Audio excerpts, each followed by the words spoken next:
Non, la rediff... Généralement, YouTube, quand il y a des images comme ça, YouTube va...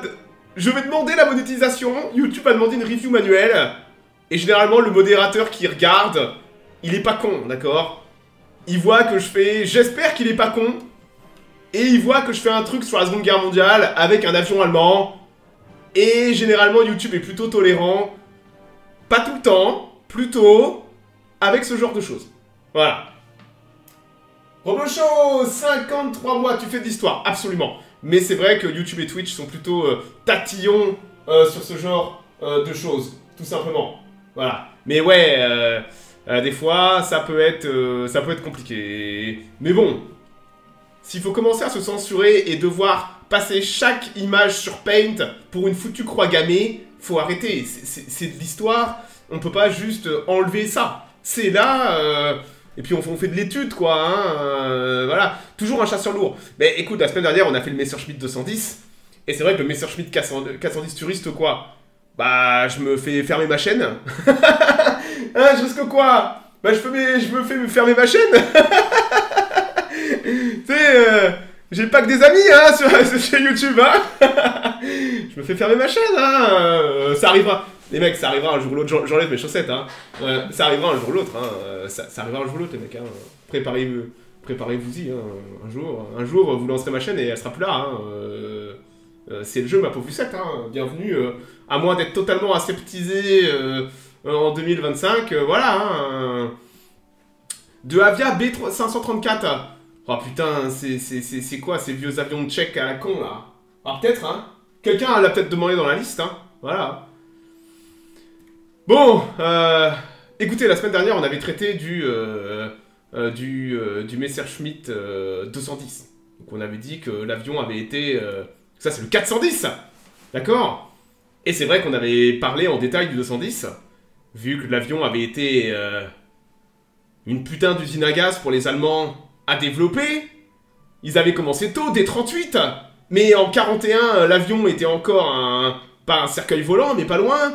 Au point que en 1942, au printemps 42, quand il était rentré en service, parce que le RLM voulait pousser au cul pour avoir un remplaçant pour le BF-110, l'avion, ils avaient lancé les chaînes de montage pour les éteindre tout de suite. D'accord? L'avion, c'était catastrophique. Voilà, c'était parti en Afrique faire un peu d'attaque au sol, et ça avait été retiré du service. Les Roumains avaient mis la main sur l'avion. Et les Roumains, après une remotorisation avec des nouveaux moteurs, on était plutôt heureux, et allaient les utiliser pendant toute la guerre. Mais c'est vrai que pour le Messerschmitt 210, les Allemands ont décidé de faire une très grosse pause pour retourner à la planche à dessin. Ils n'ont pas abandonné l'avion. Ils se sont dit, on va quand même continuer à le développer, parce qu'on estime qu'il y a du potentiel. Les Allemands avaient cette obsession autour des estereurs. Les Hongrois, oui, les Hongrois, pas les Roumains. J'ai dit les Roumains, mon erreur, les Hongrois. Les Hongrois, bien sûr. Donc ouais, les Allemands n'ont pas abandonné l'affaire. Après avoir arrêté les chaînes de montage, on aurait pu se dire, on abandonne tout. Ok, on a fait un mauvais choix. On arrête tout, on casse tout, on donne les cellules restantes aux Hongrois, ils se démerdent avec. C'est pas le genre des Allemands. Les Allemands sont retournés à la planche à dessin, et ils vont retravailler totalement le Messerschmitt 210 afin d'éliminer ces gros problèmes. Ils vont en chier, mais... Fin 1942, ils vont être capables d'amener un nouvel avion. Ce nouvel avion, vous pouvez vous en douter, c'est le Messerschmitt 410. Il y a même eu le Messerschmitt 310 entre. Voilà. Et ils vont quand même parvenir, ils vont remotoriser l'avion sur l'excellent DB603, le bloc moteur qui vient d'arriver à l'époque. Vous connaissez ce moteur, il était sur le Dornier Do 217, sur le Heinkel, l'excellent Heinkel 219, Blomvoss BV138 aussi, je crois. Donc ils vont lui mettre un des très bons moteurs de sa génération au cul pour résoudre... vous savez, des fois, quand vous avez un avion à problème, vous lui mettez juste des moteurs plus puissants. Et ça marche. Donc là, ils vont aussi redessiner pas mal de choses sur l'avion. Mais, fin 42, ils vont faire voler le Messerschmitt 410. Il est aussi superbe, hein, comme je vous dis, le Messerschmitt 210, c'était un très très bel avion. Le Messerschmitt 410, c'est encore plus beau. Il est vraiment... je trouve qu'il a des lignes extrêmement élégantes. Donc les Allemands vont avoir un avion décent partir de la fin 1942. Voilà, ils vont réussir à avoir un avion décent, ils vont en être contents, il y a toutes les qualités du 210, sans ces problèmes, et c'est vrai que les Allemands vont commencer à introduire l'avion à partir du printemps 1943 dans les unités. Et là où le 210 était un très mauvais avion, le 410, malgré un contexte dont on va reparler, dans certains rôles, va être excellent. Va être excellent dans des rôles très spécifiques. Rappelez-vous qu'il est issu de la doctrine Zesterer du BF-110. Le BF-110 était un échec, il n'y a aucune raison que le 210 soit une réussite dans ce domaine-là. D'ailleurs, tous les BF-110 ont été relégués soit à de l'attaque au sol sur des théâtres d'opérations secondaires, soit dans la chasse de nuit. Et c'est vrai que le 410 va arriver, mais il n'est qu'un 210 amélioré. Alors, il s'avère qu'il arrive à un moment opportun. Donc c'est un chasseur lourd. Même si, rappelez-vous qu'il a une soute à bombe sous le cockpit, il peut quand même embarquer une tonne de bombes, donc il peut faire ce qu'on appelle un Schnellbomber. Il peut être un bombardier rapide. Et donc prévu pour l'attaque au sol. Il a aussi un armement non négligeable pour l'attaque au sol. 2 canons de 20, 2 mitrailleuses. Il a toujours ses tourelles télécommandées à l'arrière. Donc ouais, sur le papier, il a des atouts extrêmement intéressants. Attendez, je vais baisser un peu le son de la musique. Hop, voilà. Il va avoir de la chance. Il va avoir de la chance. Puisque c'est vrai qu'on ne peut pas l'engager dessus la Manche, en plein jour. Si ça tombe sur du Spitfire, c'est finito. Les Allemands ont appris à ne pas engager leurs bimoteurs ou leurs avions. Ils ont conscience que l'avion est vulnérable. Ils ont appris à durer colle. Et c'est vrai que l'avion va arriver dans un contexte assez incroyable, qui est l'année 1943. Puisque à partir du printemps 43, pendant l'été et l'automne 43, les Américains vont faire un choix stratégique qui fait encore couler beaucoup d'encre aujourd'hui, qui va être d'engager la 8e Air Force dessus l'Allemagne pour aller taper des sites stratégiques en Allemagne. Les Américains font une erreur d'appréciation énorme, que peut-être si on envoie 100, 200, 300 forteresses volantes dessus l'Allemagne sans escorte, elles seront capables de se frayer un chemin au travers des défenses allemandes et de la Luftwaffe avec des pertes minimum. Les théories de Douai font encore des ravages dans certaines sphères. Ça avait fait des ravages chez les Allemands, chez les Anglais, et maintenant c'est au tour des Américains de faire cette erreur d'appréciation que les forteresses volantes, littéralement, peuvent aller taper un peu aux quatre coins d'Allemagne sans problème. Et le problème, c'est majeur, c'est que les Américains à l'époque, la théorie de Douai, général italien, c'est lui qui a théorisé toutes les formations de bombardiers stratégiques invulnérables et tout ça. Et les Américains vont lancer toute une campagne de bombardement à l'été 43 et à l'automne, ce qu'on va appeler l'été meurtrier, où les formations de B-17 sans escorte vont aller se faire tailler en pièces avec des taux de perte totalement déments dessus l'Allemagne, des taux de perte à 20, 30, 40% parfois. Ça va leur coûter très très cher aux Américains cette erreur d'appréciation. Les Allemands vont se régaler et ben là, il y a une chance pour le Messerschmitt 410. C'est un chasseur lourd. Il n'y a pas de chasseur d'escorte, il n'y a pas d'intercepteur. Et ben les Allemands vont directement commencer à équiper des escadrilles en Messerschmitt 410, Zesterer Geschwader. Et ils vont même commencer, dès les premières versions, les versions A, à modifier certaines versions pour, entre autres, aller faire du tir. Et on va avoir des formations de 410 qui vont aller faire chasser le B-17 dessus d'Allemagne. L'avion est suffisamment, voire largement performant à haute altitude. Comme je vous dis, il envoie à plus de 600 km/h. Il est pas très manœuvrant, d'ailleurs, il manœuvre encore moins bien que le BF-110. Hein. C'est encore pire, c'est un pire dogfighter que le BF-110. Avion qu'il est censé remplacer. Mais en termes de puissance de feu, les Allemands vont commencer à adapter du lourd. Ils vont adapter des pods. Rappelez-vous qu'il peut prendre des bombes. Donc ils vont mettre dans la soute des pods à canon de 20. Et ils vont rajouter... alors là, vous voyez sur la photo... Et oui, c'est un gros canon, absolument. Vous le voyez là, le canon BK de 50 mm. Donc on va avoir différentes versions. Les versions A1, U2, U4. Et les Allemands vont simplement transformer le Messerschmitt 410 en terrifiante puissance de tir. Plateforme de tir, pardon, capable d'envoyer un punch absolument terrible. Et vous avez... Il n'y a pas de chasseur d'escorte. C'est une terrible erreur d'appréciation pour les Américains. Et d'un coup, le rôle de Zesterer, qui avait été abandonné par les Allemands en 40, redevient viable en 43 pour contrer, pour contrer ça. Donc là, voilà, ça c'est la version U4. Vous voyez le canon de 50 mm à l'avant. Donc ça c'est 22 obus. Hein. Vous avez un obus dans la chambre, 22. Il était sujet à enrayement et tout ça. Mais ça permettait au Messerschmitt 410 de ne pas avoir à s'exposer au tir des 12 sets de défense du B-17. Il pouvait tirer à presque 700 ou 800 mètres de distance. Et les 410 vont faire des ravages dans les lignes de bombardier Crassus. Merci mec, 6 mois, tu régales. Donc ouais, les Allemands vont commencer à modifier le 410 pour en faire une plateforme ultra lourde. Donc à la base, l'armement de base, c'est vraiment 2 canons de 20, 2 mitrailleuses. Ils vont rajouter des pods avec des canons de 20, blindage bien sûr.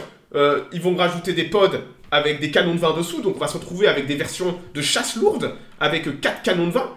Ils feront la même chose d'ailleurs avec les Focke-Wulf 190. Regardez un peu l'engin. Sacré monstre, hein. Hop là. Ouais, mais le Henschel 129, lui, faisait de la chasse aux chars. Lui est là pour abattre des bombardiers. Le Messerschmitt 410. Il est gros le canon, hein. On s'en rend pas compte quand on voit les photos comme ça. Mais c'est un sacré engin, hein. Donc ouais, les Allemands... Donc le 410 arrive au bon moment, au bon endroit. Il n'y a pas de chasseur d'escorte dessus l'Allemagne. On peut aller faire du tir au pigeon. Et ça fonctionne bien, les B-17 sont horriblement vulnérables face à tout ce que les Allemands amènent en puissance de feu. D'ailleurs, les Allemands vont même continuer à alourdir. En plus, donc là, vous voyez, il y a les pods avec les canons de 20 dessous. Vous voyez là, au niveau de la soute à bombe qui s'ouvre, vous avez des pods avec des canons de 20. Ce qui rajoute encore plus de puissance de feu. Et là, vous le voyez, regardez sous les ailes à gauche, vous avez des paniers à roquettes, des lance-grenades, des paniers à roquettes de 21. Werfer Grenade 21. Donc ce sont des gros joujoux, hein. Et on va en mettre 2 sous chaque aile. Et on va commencer à mettre... comme je vous dis, les alliés, les Allemands n'ont pas à se soucier des chasseurs alliés. Donc ils peuvent alourdir autant qu'ils veulent le 410. Donc le but est de faire des staffels qui attaquent, hein. Vous en mettez 5-6 alignés. Et tout le monde tire en même temps. Et c'est parti, hein. Et c'est vrai que le 410 va avoir d'excellents résultats. Ça faisait vraiment des dégâts ces roquettes. Ouais, si ça explose dans le box, ça fonctionnait bien, ouais. Mais c'était... Le problème, c'est qu'il n'y avait pas de... comment ça s'appelle? De fuseur de détection de proximité. Et c'est vrai que parfois, les machins partaient... voilà. C'est trop apprécié. C'est pour ça que ça explose. Le but est de faire des shrapnels. Voilà. Le but, c'est de faire énormément de shrapnels. Tu touches pas à l'impact. Tu tires dans le box... Ça explose dans le box, et le but est d'endommager les avions.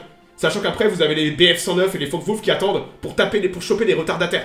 Tous les avions endommagés sont des avions qui sont considérés comme morts, vous voyez. Parce que tous les avions se couvrent entre eux. À l'instant où un avion est endommagé, il ralentit.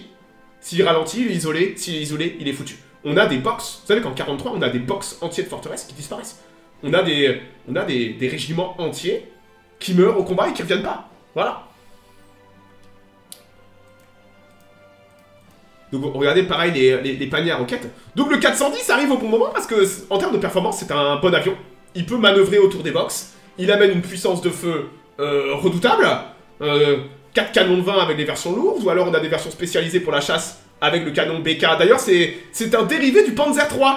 Hein les mecs, vous connaissez le Panzer III, le Panzer 3J avec son canon de 50. Bah dites-vous que c'est un dérivé du canon du Panzer III. Le canon du 410, ça. Et regardez, pour charger les roquettes. Comme je vous dis, c'est des gros machins, hein. C'est pas des petites roquettes que vous tenez à la main, hein. C'est des sacrés monstres, hein. Donc ouais, les Allemands vont transformer les 410 en chasseurs ultra lourds. Vraiment. Et ils vont même commencer à bricoler, regardez. Ils vont installer... Donc ça, c'est dans la soute à bombe. Rappelez-vous, la soute à bombe est dessous. Vous avez un barillet de roquettes. 6 roquettes qui tourne en barillet. Comme littéralement un Nebelwerfer. Ils ont un Nebelwerfer dessous. Truc de dingue. Donc les Allemands vont beaucoup tester, expérimenter avec le 410. C'est un avion, en fait, qui est aussi extrêmement polyvalent et flexible. Le fait qu'il ait cette soute à bombe dessous, vous pouvez faire plein de dingueries avec. Les Allemands vont pas mal expérimenter en tant que plateforme de chasse lourde en 1943. Et il va avoir ses succès. Il va rencontrer des gros succès à l'été, à l'automne 43. Et puis on peut se dire, la chasse va continuer. Sauf que va arriver le printemps 1944. Et pour ceux qui savent, au printemps 44 va arriver un avion. Quel avion va changer la donne et va être sûrement la plus grosse catastrophe pour la Luftwaffe de la deuxième partie de la Seconde Guerre mondiale? Le Mustang, absolument. L'introduction du P-51D Mustang au printemps 44. Là, c'est ce qui manquait aux Américains pour vraiment faire une escorte dessus l'Allemagne. Le P-51D en configuration lourde, il peut aller jusqu'à Berlin et revenir.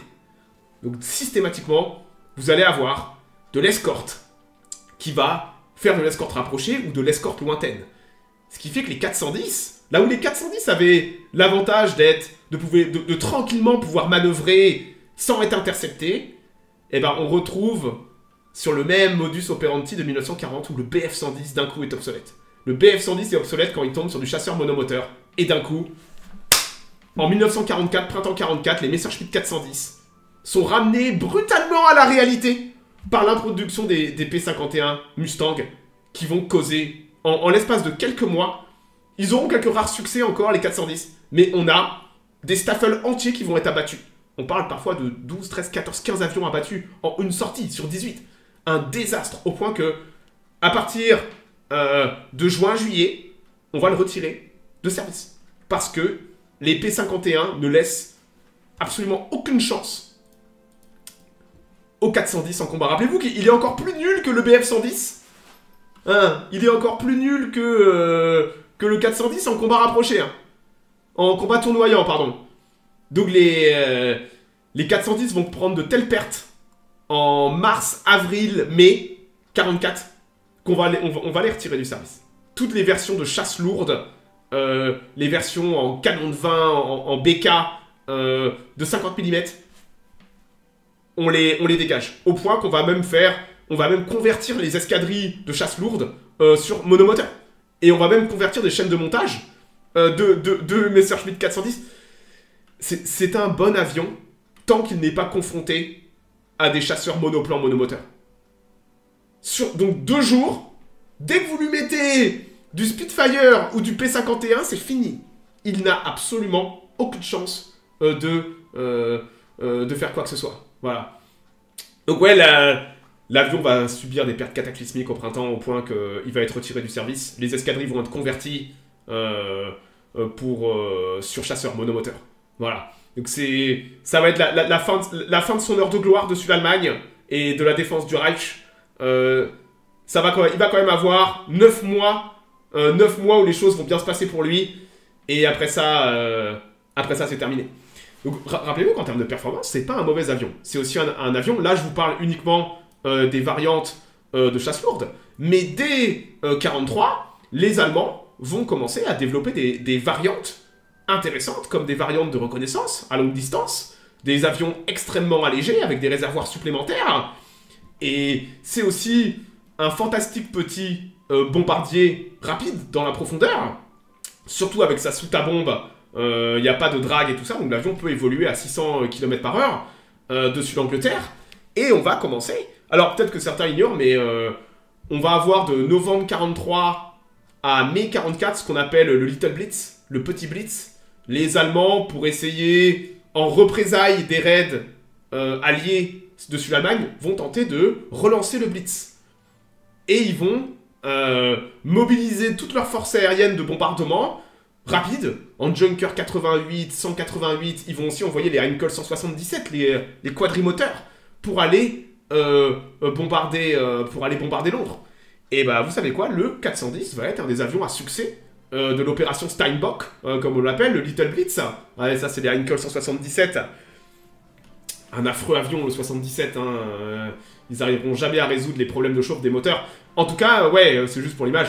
Mais ils vont envoyer des 417, faire du bombardement d'aéroports, balancer des bombes dessus Londres, même faire de la chasse de nuit dessus les aéroports anglais.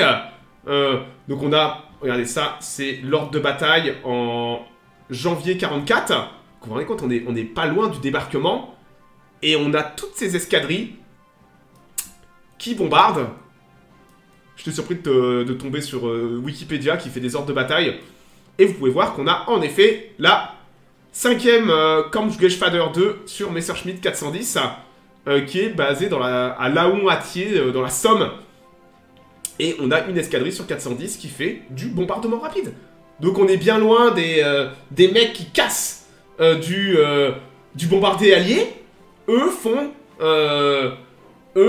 du bombardement rapide. Tout ça de nuit. Hein. Comprenez que là, vous pouvez pas voler de jour. Hein. De jour, c'est impossible. Hein.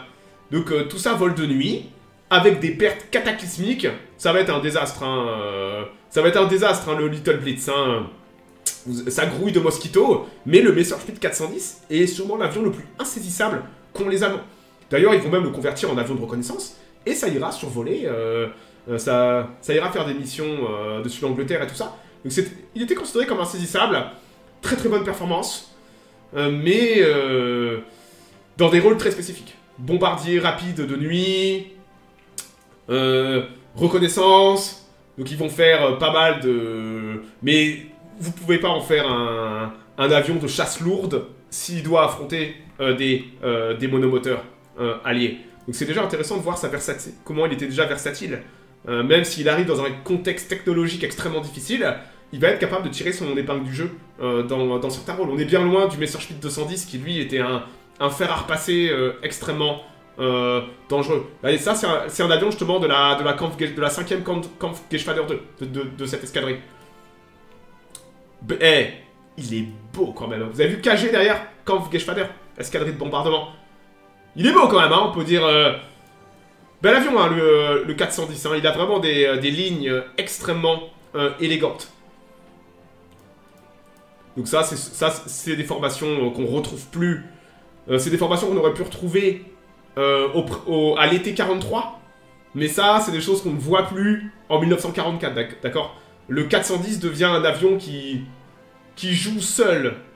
Parce que il est beaucoup trop vulnérable aux intercepteurs. Donc on les envoie un par un, faire de la reconnaissance, faire du bombardement. Mais là j'aime beaucoup la photo, ça aurait peut-être pris probablement en 1943. Hop là. D'ailleurs, comme je vous dis, l'avion, on va commencer à le retrouver partout. L'avion n'est pas mauvais. Donc on va le retrouver dans les Estereur Geschwader, qui font la chasse aux bombardiers alliés. Hop là. On les retrouvera aussi en Sicile, en Italie. Ils vont en faire plus d'1 millier.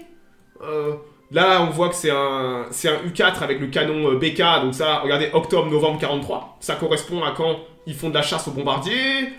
Et on va même le retrouver parfois dans des unités de la chasse de nuit. Donc là, vous voyez, Kampfgeschwader 2, il est peint en noir. Parce que pendant l'opération, le Little Blitz, opération Steinbock, vous verrez pas souvent des 410 peints en noir. Parce que ils évoluaient dans le ciel anglais. Voilà. Donc ouais, un avion multi-rôle à succès, tant qu'il tombe pas sur un Spitfire ou un Mustang Grand Maraude. Même les Mosquito n'avaient pas trop de problèmes à se débarrasser des 410, mais le Mosquito était un avion assez exceptionnel. Donc les Allemands vont continuer à développer, vont avoir pas mal de projets pour le 410. On a par exemple tout un lot de versions de lutte maritime, anti-navire. Et ouais, ils vont monter des torpilles. Ils vont monter des torpilles sur les 410. Donc vous avez les versions, ce qu'on appelle B5 et B6, qui sont des versions avec des torpilles et aussi avec des radars embarqués. Donc le but était de bosser en coordination avec les U-boats, mais aussi pour faire de la chasse lointaine, pour protéger les U-boats dessus le golfe de Gascogne. Là encore, l'omniprésence de la chasse alliée et surtout la perte des bases de l'Atlantique au printemps 44 vont faire que ce rôle va être très très rapidement abandonné. Mais on a quelques... regardez ce que ça donne avec les torpilles. Hop là. D'ailleurs, les Anglais ont capturé quelques 410. Regardez, ça c'est un 410 capturé par les Anglais. Je sais pas si vous voyez les cocardes, ça c'est après-guerre. Vous voyez les cocardes dessous? Il a été repeint. Et on voit qu'il a un fugue 200 à l'avant. Vous voyez le Hohenweil? Hop là, radar de détection. Donc ça c'est une rare version, peut-être B6, qui pouvait embarquer de la torpille, détecter les navires et aller les chasser. Et c'était censé bosser en coordination avec les U-boats. Ils en feront jamais, ils en feront quelques-uns, mais ça reste un oiseau rare. Mais c'est la preuve qu'ils voulaient vraiment faire du 410 une bonne à tout faire à haute performance. Voilà. Le dernier Do 335. Non, le 410 est plus polyvalent que le Dornier Do 335. Le Dornier Do 335 est un avion de chasse lourd à ultra haute performance, mais il est bien moins multi-rôle qu'un 410. C'est un intercepteur pur, le Dornier Do 335. Et là, une autre photo, pris au hangar. Donc ça, c'est encore l'avion anglais. Hein. Ça, c'est pas allemand. Enfin, si, c'est allemand, mais c'est des Anglais. C'est l'avion capturé. Donc ouais, les Anglais ont mis la main sur deux 410, dont un capturé... Non, je crois qu'ils en ont capturé un au Danemark en mai 45. Donc preuve que ça volait encore à la fin de la guerre. Peut-être dans des rôles anecdotiques de transport VIP. Avion très très rapide. Vous avez un pilote et un copilote. Vous pouvez faire voyager quelqu'un. En tout cas, ils en ont capturé quelques-uns. Et celui-là a été capturé, justement, je crois, en 1945 au Danemark. Et ils l'ont... Les photos, vous allez voir, sont parmi les plus beaux clichés du 410. Donc ça, voilà, regardez ça. Donc ils en ont capturé 2. Et vous allez... Ça fait drôle de voir le 410 avec les cocardes anglaises. Ils l'ont fait voler. Regardez les photos. Là, au-dessus, vous avez un mosquito de chasse de nuit. Ça fait drôle de voir deux avions qui se sont combattus en 43, 44, 45. Les voir sur la même photo. D'ailleurs, je pense qu'ils testent des radars sur le 410, là, dessus les ailes. C'est pas celui qui est à Cosworth. Je pense que si. C'est sûrement celui qui est à Cosford, ouais. Parce que celui que les Américains ont capturé en Sicile, il est encore en caisse. Ils l'ont jamais... À quand le Mosquito? Tu me fais chier avec le Mosquito. Tu me demandes chaque semaine. Je t'ai dit à chaque fois que tu demandes, je décale d'une semaine en plus. Regardez-moi ces photos. Eh, ils sont beaux, hein, quand même, hein. Les DB603. C'est pas des freins de piqué, je pense pas. Hein. Ça serait des aérofreins? Ça serait étonnant parce que c'est pas de série, hein. Ah, The Gabber qui demande que Seb Kong soit time out. Ah, Seb Kong, je suis désolé. Le chat a dépensé des points pour que tu sois time out 10 minutes. C'est des radars, je pense. Je pense que c'est des radars. Le pauvre Seb, il a été time out. Donc ouais, magnifique les... alors je pense qu'ils ont arrêté de les faire voler pour des questions de pièces détachées, de logistique. Vous pouvez pas faire voler ce genre d'avion à haute performance pendant très longtemps. Mais ils nous ont laissé quand même quelques très très belles photos, regardez-le. Magnifique, hein. Bel avion, hein. Donc ouais, vous pouvez vous en douter, ça va arrêter de voler. On va en retrouver en Normandie, à l'été 44. On va en retrouver en Normandie, en bombardier rapide de nuit. Les Allemands ont beaucoup harcelé pendant la bataille de Normandie les têtes de pont alliées. De nuit, ils pouvaient se le permettre.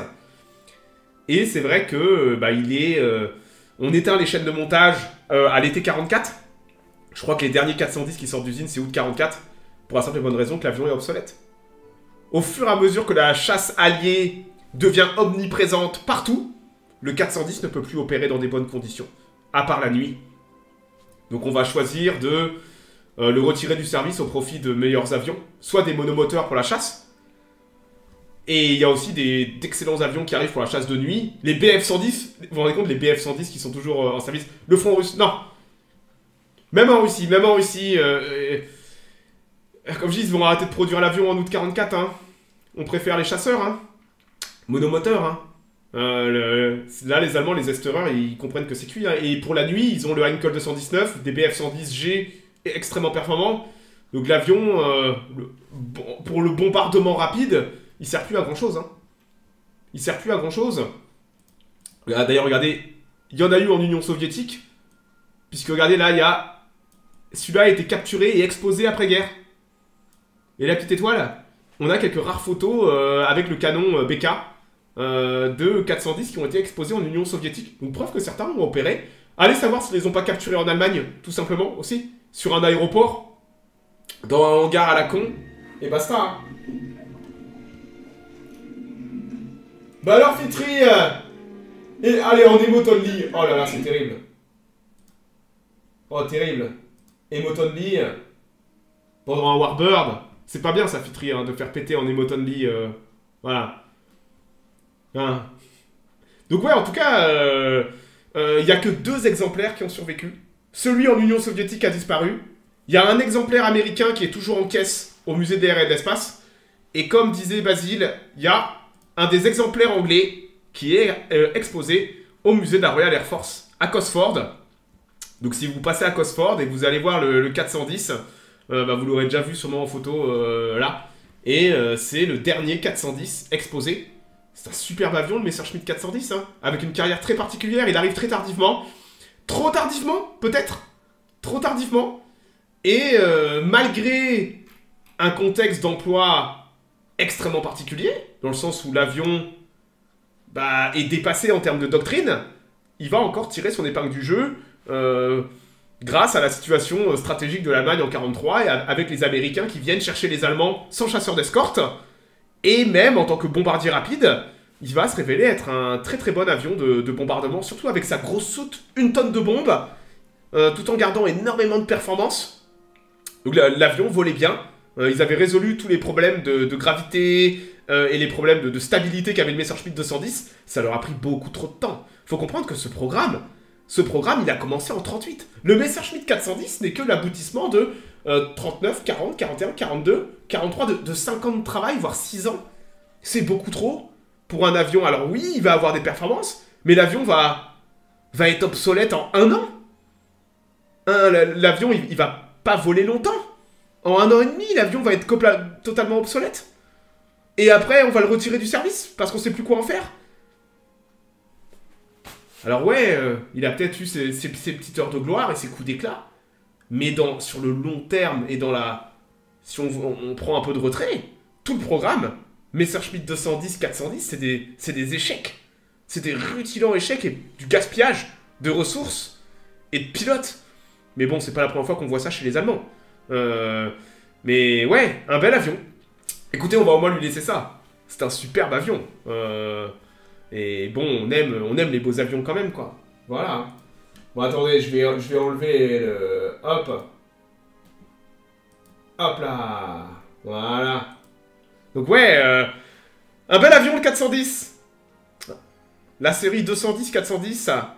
Et c'est vrai que c'est des avions intéressants, surtout en termes de doctrine. Et de l'échec des Allemands autour des bimoteurs lourds. Et de cette fascination qu'ils avaient pour la chasse lourde. Et l'échec que ça va être face aux Mustang et aux Spitfire, que ce soit le Bf-110 en septembre, août-septembre 40 pendant la bataille d'Angleterre, ou alors le 410 au printemps 44 face aux Mustang. On retrouve exactement la même situation qui va provoquer même cause, même conséquence. On va retirer l'avion du service parce qu'il se fait ouvrir. Voilà. C'est très allemand comme matériel. Les Allemands avaient des choix curieux. Des choix curieux parfois. Le 210, il aurait dû être annulé dès septembre 40. Mais les Allemands ont voulu avoir un avion extrêmement versatile, multi-rôle, alors qu'ils avaient d'autres modèles qui faisaient déjà ça. Et c'est vrai que le 410 va quand même avoir une grosse carrière. Ils vont en faire plus de 1000. Hein. C'est un avion qui va beaucoup voler, mais ils vont très vite le clouer au sol. Voilà. Hein. C'est pas revenu les chasseurs lourds avec la réaction. Si. Le Messerschmitt 262, en soi, est un chasseur lourd. Il est incapable de faire du dogfight, mais c'est un chasseur extrêmement lourd. Et c'est vrai que en termes de doctrine, le 262 serait un espèce de chasseur lourd, plus proche d'un 410 que d'un chasseur monomoteur. Absolument. Le 262 est un avion très particulier. D'ailleurs, les Allemands ne savent même pas comment l'utiliser. Je t'invite, monsieur Ricky, à aller voir le Warbird sur le 262. Et tu verras que les Allemands eux-mêmes savaient pas trop comment utiliser le 262. Et ça va leur coûter très cher en hommes et en pilotes en voulant tenter des dogfights avec des Mustangs. Alors que l'avion est absolument pas fait pour ça. Et oui, un 410, ça consomme, bien sûr. À la fin de la guerre, à partir de 44, les Allemands vont commencer à clouer au sol les escadrilles inutiles. Parce qu'ils ont ni les pilotes ni l'essence pour les faire tourner. Et on va commencer à dissoudre des escadrilles de bombardement pour les convertir en chasseurs. Parce que ça vaut pas le coup de faire voler un 410 si vous pouvez faire voler deux Focke-Wulf à la place. Qui vont mieux survivre et mieux se battre. Voilà. Bon, écoutez, je m'arrête là. Je crois que j'ai fait le tour. Et quelle heure il est? Ouais, d'ici 1 heure, on relance le stream et j'irai jouer à Divide and Conquer avec les elfes. Je vais continuer mon petit run avec les elfes, voilà. Demain, je ferai du Panzer Corps, Terra Invicta en soirée. Tu as déjà fait le F-47? Ah non, je crois pas. Hein. C'est quoi ce... Ah, tu parles du P-47, le Thunderbolt, c'est ça? Tu parles du P-47 Thunderbolt, hein, je pense. Je crois que oui, hein.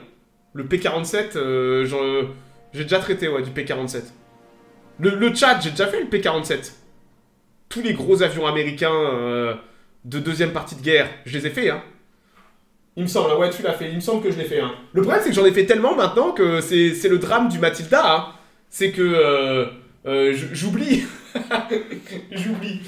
Bon, écoutez, je m'arrête là, j'ai mis le planning à jour. Pour ceux qui veulent voir le planning de la semaine. Et sinon, tu as fait le mosquito, attention toi. Attention, hein. Passez une bonne...